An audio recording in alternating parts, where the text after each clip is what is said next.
नमस्कार। इस समय मौजूद हैं हरियाणा के करनाल में और कुछ महत्वपूर्ण जानकारियां लेकर हम आपके बीच में पहुंचे हैं। सबसे पहली जानकारी है कि करनाल के बांसोगेट इलाके में 22 वर्षीय नौजवान युवक का जो है कोरोना पॉजिटिव आया है। जो ट्रैवल हिस्ट्री है वो दिल्ली की बताई जा रही है, जिसके मद्देनजर सभी को एहतियात बरतने की जरूरत है। और कई महत्वपूर्ण बिंदुओं पर कई महत्वपूर्ण जानकारियां देते हुए इस समय करनाल के जो उपायुक्त है निशांत कुमार यादव जी वो हमारे साथ मौजूद है। हमारी आप सभी से अपील है कि जो भी लोग इस वीडियो को देख रहे हैं, इस वीडियो को ज्यादा से ज्यादा जरूर शेयर कीजिएगा। सर, क्या कुछ बताना चाहेंगे? एक और कोरोना पॉजिटिव मामला सामने आया है और ट्रैवल हिस्ट्री दिल्ली से ही बताई जा रही है, क्या कुछ जानकारी है और क्या कुछ बताना चाहेंगे? आज एक बांसोगेट एरिया से एक इंडिविजुअल 22 साल का यूथ है, उसकी पॉजिटिव रिपोर्ट आई है कोरोना की।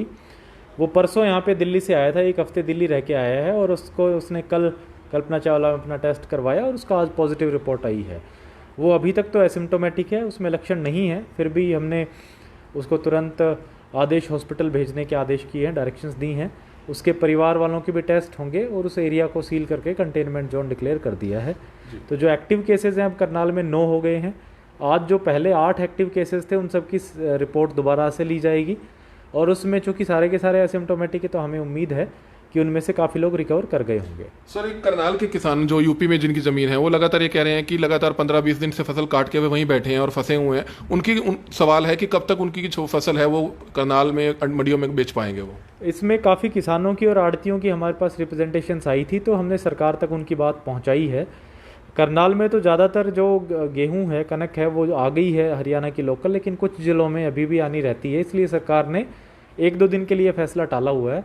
जब तक सारी हरियाणा की गेहूं मंडियों में नहीं आ जाती तब तक यूपी से गेहूं की आवक बंद रहेगी। तो कुछ जानकारी ये भी आ रही है कि मंगलोरा पुलिस पोस्ट या दूसरी पोस्टों से रात के समय कुछ ट्रक जो है चोरी छिपके निकाले जा रहे हैं। घीड़ मंडी में और कुंजपुरा मंडी में जो है वो ट्रक आ रहे हैं, तो कहीं ना कहीं सरकारी राजस्व को ही चूना लगाया जा रहा है। अभी तक परमिशन नहीं है, उसके बावजूद भी रात को अगर चोरी छिपके गेहूं आ रहा है तो ये बिल्कुल एक संगीन अपराध है। इस तरह का अगर कोई कार्रवाई करता है तो हमने round the clock duty magistrates भी लगाए हैं और इस पर और ज़्यादा सख्ती से हम नज़र रखेंगे। अगर कोई भी सरकारी कर्मचारी अधिकारी इस कार्य में करता हुआ पाएगा तो सख्त कार्रवाई करेंगे। सर, सुपर मॉल और ये जो मॉल्स हैं अभी बंद रहेंगे, कुछ दुकानें अंदर खुली हुई हैं अभी तक जो जानकारी मिल रही है? मॉल कंप्लीटली बंद रहेंगे। अगर कोई भी मॉल के अंदर दुकान खोलता है तो वो उस कार्रवाई का पात्र बनेगा। सर, एक और जानकारी लेना चाहेंगे कि हाईवे के जो ढाबे हैं, हाईवे के ढाबे वालों ने आपसे भी बातचीत की होगी और कुछ एक का कहना यह है कि अगर हमें सिर्फ होम डिलीवरी दे दी जाए, हम बैठकर खाना नहीं खिलाएंगे, लेकिन जो फैमिलीज हाईवे से सफर करती हैं वो अगर पैकिंग लें और निकल जाए तो उस पर कुछ ऐसा है? कुछ 17 तक तो हमने बंद रखने का ही फैसला लिया है, क्योंकि हाईवे के ढाबों पे ओपन करने पे जो ट्रक ड्राइवर्स हैं उनके रुकने की व्यवस्था बन जाती है, जो कि खतरनाक साबित हो सकता है। क्योंकि ट्रक ड्राइवर्स की ट्रैवल हिस्ट्रीज अलग अलग जगह की होती है और उनको ट्रेस करना भी बड़ा मुश्किल है। तो 17 तक तो ये बंद रहेंगे, उसके बाद जैसे भी डायरेक्शंस आएंगे आगे फॉलो करेंगे। सर, कल एक नीलकंठ ढाबे को जो है सील करने की बात आई थी और आज जानकारी मिली कि प्रशासन ने सब कुछ जांच करने के बाद उसको आज ओपन कर दिया गया है, क्या जानकारी है सर? नीलकंठ ढाबे में 1-2 परिवार बैठे हुए मिले थे, कल एसडीएम जांच करने गए थे और हमें कुछ लोगों ने शिकायत भी दी थी तो हमने चेक कराया था। क्योंकि वहाँ कुछ परिवार मिले थे बैठे हुए तो हमने सील करा दिया था। अब वहाँ के जो ढाबे से रिप्लाई आई है वो ये है कि वो जो नीडी लोग थे और उन्होंने रिक्वेस्ट करके, छोटे बच्चे थे उनके लिए ढाबा ओपन करवाया था, तो उनके जवाब को हमने संतोषजनक पाया और संतुष्ट होने के बाद हमने ढाबे को ओपन करने की परमिशन दे दी है। सर, एक ऑड इवन का सिस्टम बहुत अच्छा चल रहा है प्रशासन का जो है, क्योंकि इससे कहीं ना कहीं शहर में भीड़ भी कम है और व्यापारी खुद संतुष्ट हैं। हालांकि पहले दिन परेशानी आई थी लेकिन अब पूरा बाजार जो है इस चीज से संतुष्ट है। लेकिन कुछ एक दुकानदारों की बात है, बीज को लेकर किसानों की, जैसे आपसे पहले भी बात हुई थी, एग्रीकल्चर से जो खुली दुकानें हैं क्या इनको छूट दी जा सकती है? और दूसरी एक सवाल कि जो फ्रेश फ्लावर्स की दुकानें हैं उनका भी कहना है कि हम फ्लावर्स लेकर आते हैं और हमारा वो अगले दिन तक खराब हो जाता है, मुरझा जाता है, तो उनके लिए कोई छूट होगी? उनके लिए ज़रूर मैंने टीम कॉन्स्टिट्यूट की हुई है नगर निगम की, और जो इसेंशियल चीज़ें हैं, उदाहरण के तौर पे हमने पहले ही जो बेकरी शॉप्स हैं या शहर के अंदर के जो रेस्टोरेंट्स हैं उन सबको इसकी एग्जम्पशन दी है। डेयरी प्रोडक्ट्स की जो दुकानें हैं उनको भी एग्जम्पशन दी है। इसी प्रकार से जो इस तरह की चीज़ें जो पेरिशेबल आइटम्स बेचते हैं, चाहे फ्लावर शॉप्स हों या जो ज़रूरी इसेंशियल आइटम्स बेचते हैं, उनको इसमें ज़रूर छूट देंगे। नगर निगम में मैंने एक टीम इसके लिए बनाई हुई है, वो जल्दी फैसला ले लेगी। शहर के लोगों को क्या अपील करना चाहेंगे? हालांकि शहर से अभी तक कोई मामला सामने नहीं आया, लेकिन एहतियात अभी भी बरतने की जरूरत है, खासतौर पर बच्चों को, बुजुर्गों को और गर्भवती महिलाओं को। बिल्कुल ज़रूरत है। एक तो बड़ा क्रिटिकल पॉइंट ये है कि जो नया फैसला सरकार का आया है कि कोरोना में अब जो पॉजिटिव केसेस भी होंगे, अगर वो एसिम्टोमेटिक है, उनमें लक्षण नहीं है, तो ज़रूरी नहीं कि उनको अस्पताल में ही रखा जाए, उनको घर पे भी रखा जा सकता है, होम क्वारंटाइन भी किया जा सकता है। इस डायरेक्शन का उद्देश्य ये था कि लोगों में इसको लेकर के भय या डर पैदा ना हो। तो लोगों से अपील यही करूँगा कि डरने की बिल्कुल आवश्यकता नहीं है, लेकिन एहतियात ज़रूर रखें। देश में अभी तक करीब 2300 मौतें इससे हो चुकी हैं और ये बहुत ही गंभीर विषय है। रोज़ाना लगभग 4000 मामले देश में आ रहे हैं और काफ़ी जगह पे संख्या पिछले हफ्ते 10 दिन में बढ़ी है। तो अगर हमने अपनी एहतियात नहीं बरती तो बड़ा मुश्किल काम होगा। विशेष रूप से ध्यान देने की आवश्यकता है जो लोग बाहर से आते हैं। करनाल में जितने भी केसेस आए हैं ज़्यादातर की जो है ट्रैवल हिस्ट्री रही है। इवन जो आज एक पॉजिटिव केस आया उसकी भी दिल्ली से ट्रैवल हिस्ट्री थी। तो मेरा सबसे आग्रह रहेगा जो भी कोई बाहर से आए वो खुद कल्पना चावला में आके रिपोर्ट करे, अपना टेस्ट करवाए। टेस्ट कराना बहुत ही आसान है, उन्हें अपना सैंपल देना है और उसके बाद रिपोर्ट आने का इंतज़ार करना है। अगर किसी सरपंच को, पार्षद को, जनप्रतिनिधि को, किसी को भी प्रबुद्ध नागरिक को इस बारे में सूचना मिलती है तो हमें सूचित करें, हम कंसर्न लोगों के एम्बुलेंस भेज करके उनका टेस्ट करवाएंगे। सर, स्कूल फीस को लेकर लगातार जो है पेरेंट्स चिंतित नजर आ रहे हैं कि लॉकडाउन अब लंबा चल रहा है, तो लगता है कि पूरी फीस देना कहीं ना कहीं जायज़ होगा। बच्चे आंखों पर असर पड़ रहा है और सिर्फ एक ऑनलाइन एक मटेरियल भेज देने से पूरी स्कूल फीस लेना कितना जायज़ है? आज अभिभावक एकता मंच की तरफ से ज्ञापन मुझे शिक्षा मंत्री के नाम से सौंपा गया था।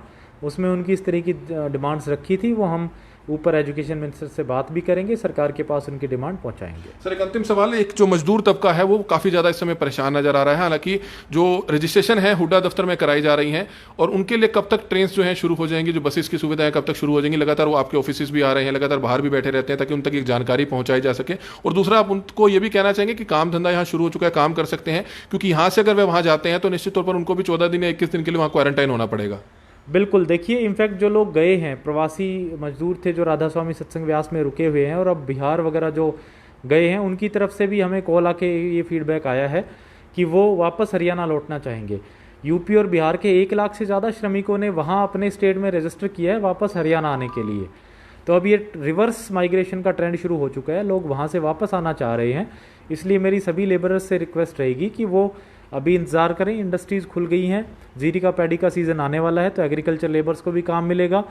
सारी रोज़गार की उनकी जो रिक्वायरमेंट्स हैं वो पूरी होंगी। इसके अलावा भी अगर कोई जाना चाहता है तो सरकार ने अभी सिर्फ एग्रीकल्चर लेबरर्स के लिए एक प्रावधान किया है उनको वापस भेजने का। हमने यूपी में लगभग 700-750 लेबर्स को भिजवाया है बसों से। जो 200-250 और लेबर्स बचे हैं उनको भी बसों से भेजने का प्रावधान किया जा रहा है। इसके अलावा जो बिहार की या मध्य प्रदेश की लेबर है उनके लिए हमने सरकार को ट्रेन की रिक्वायरमेंट के लिए लिखा है। जैसे ट्रेन की व्यवस्था बनेगी अम्बाला से या रोहतक से, तो उन लोगों को अम्बाला या रोहतक के जरिए उनके नेटिव प्लेस तक पहुंचाया जाएगा। कोरोना केसेस में जांच के लिए महिला कर्मचारी भी साथ जाती हैं, आशा वर्कर्स हैं, जो दूसरी महिला कर्मचारी हैं, वो एक प्रोटेस्ट कर रही हैं, एक बिल्ले लगाकर, एक बैचेस लगाकर कि उनको पीपीटी किट्स दी जाए, क्योंकि जब डॉक्टर्स को दी जाती हैं वो भी लगातार परिवारों की, गली मोहल्ले के लोगों की स्क्रीनिंग करते हैं। तो वो कोई बात सामने आई है आपके? मेरे संज्ञान में N95 मास्क की उनकी रिक्वायरमेंट आई थी, वो हमने उनको अवेलेबल भी करा दिया। सबको मास्क अवेलेबल हैं। अगर कोई पर्टिकुलर डायरेक्ट कांटेक्ट में आती है कोई आशा वर्कर, ANM वर्कर या कोई भी पैरामेडिक स्टाफ हो, हेल्थ कर्मी हो, तो उनको किट्स की रिक्वायरमेंट बिल्कुल है। हम कोशिश तो ये करते हैं कि जो कम से कम लोग हों जो डायरेक्टली कोविड पॉजिटिव पेशेंट को डील करें। फिर भी इस तरह की उनकी डिमांड है तो उसमें जरूर दिखवाया जाए। सर, किसानों तक एक मैसेज पहुंचाना चाहेंगे, क्योंकि जानकारी ये मिली है कि जो जीरी की फसल है, जो जीरी की पौध है, वो 15 तारीख से पहले नहीं लगानी है। और आपने इस तरह के कोई आदेश भी दिए हैं अभी जो आपकी मीटिंग हुई होगी कि अगर 15 तारीख से पहले किसी ने पौध लगाई है तो उसको नष्ट कर दिया जाएगा, उसको फाइन लगाया जाएगा। वो किसानों तक क्या मैसेज पहुंचाना चाहेंगे, क्योंकि धान का कटोरा कहा जाता है करनाल में, और पानी को बचाने के लिए क्या फैसला लिया गया है? देखिए, क्योंकि जो अभी धान लगाया जाएगा उसमें जो भूजल है, ग्राउंड वाटर है, उसके दोहन की बहुत ज़्यादा संभावनाएं हैं। तो सरकार ने नियम ये बनाया है कि 15 जून से पहले कोई भी धान की रुपाई ना हो, उसको ना लगाया जाए। और 15 मई से पहले कहीं पे भी नर्सरी में पौध भी ना लगे। तो इसके लिए जो विशेष 20 जो चिन्हित गांव थे, हमने उनके सरपंचों की, ग्राम सचिवों की बैठक की थी अभी, और उनको हिदायतें दी हैं कि उन गाँव में बिल्कुल भी पौध ना लगने दें और 15 जून से पहले रुपाई भी ना हो धान की। अगर कोई भी किसान ये करता हुआ पाया गया तो एग्रीकल्चर डिपार्टमेंट और हमारे जो ड्यूटी मजिस्ट्रेट्स हैं वो जा कर के उस फसल को नष्ट करेंगे और उस किसान के ऊपर 10,000 रुपये प्रति हेक्टेयर का जुर्माना भी लगेगा। तो सबसे मेरा आग्रह रहेगा कि ये बहुत ज़रूरी है कि हम जो ग्राउंड वाटर है उसको रिचार्ज करते रहें, उसका अननेसेसरी दोहन ना करें। इसमें अगर कोई भी लिप्त पाया जाता है तो सख्त कार्रवाई की जाए। गरीब तबके से जुड़े हुए लोग हैं जो रेडियां लगाते थे, जो फास्ट फूड की रेडियां लगाते थे, सब्जी की रेडियां लगाते थे और अन्य कई चीज़ों की फड़ियां लगाते थे, तो उनका सवाल है, लगातार फ़ोन करते हैं कि डीसी साहब से हमारे बारे में भी पूछना कि हमको कब तक राहत मिलेगी। होटल्स खोल दिए गए, रेस्टोरेंट खोल दिए गए, लेकिन वो गरीब तबके से जुड़े लोग हैं, उनका गुजारा उसी चीज़ से चलता है। तो उनको क्या मैसेज देना चाहेंगे कि कुछ दिन और साथ देने की जरूरत है, या क्या मैसेज देना चाहेंगे अपनी तरफ से? देखिए, जो रेहड़ी वाले हैं उसमें 2 मेन कैटेगरीज हैं। एक तो जो फास्ट फूड की रेहड़ी है, दूसरा जो सब्जियों और फलों की रेहड़ी है। सब्जियों और फलों की रेहड़ी के बारे में हम विचार कर रहे हैं क्योंकि उसमें कुछ 700 लोगों को ये अभी इजाज़त दी गई है और 1000 से ऊपर लोग हैं जो अभी बेरोज़गार बैठे हैं, तो उनको भी व्यवस्था में किसी ना किसी तरीके से लाया जाएगा। जो फास्ट फूड वाली रेडी हैं वो 17 तक अब बिल्कुल बंद रहेंगी, क्योंकि उसमें काफ़ी ज़्यादा लोगों के इकट्ठे होने का अंदेशा है और अनहाइजीनिक कंडीशंस का भी अंदेशा है, तो इसलिए बिल्कुल स्वास्थ्य रिस्क नहीं ले सकते, तो वो 17 तक बंद रहेंगे। तो लोकल आइसक्रीम मेड वाले भी कल आपसे मिले थे, वो भी अलाउड नहीं है लगता है? हाँ, क्योंकि आइसक्रीम्स जो हैं वो डायरेक्टली हमारे इम्यून सिस्टम को या थ्रोट को इम्पैक्ट करती हैं, इसलिए 17 तक वो भी बंद रहेंगी। तो ये आपने देखा करनाल के उपायुक्त निशांत कुमार यादव काफी महत्वपूर्ण बिंदुओं पर जो है बातचीत करते हुए नजर आए। कोरोना का एक मामला सामने आया और कई महत्वपूर्ण जानकारियां देते हुए नजर आए, और हमारी आप सभी से अपील है कि करनाल का हर एक शख्स इस खबर को ज्यादा से ज्यादा जरूर शेयर कीजिए। कमल मिडा, करनाल ब्रेकिंग न्यूज, करनाल।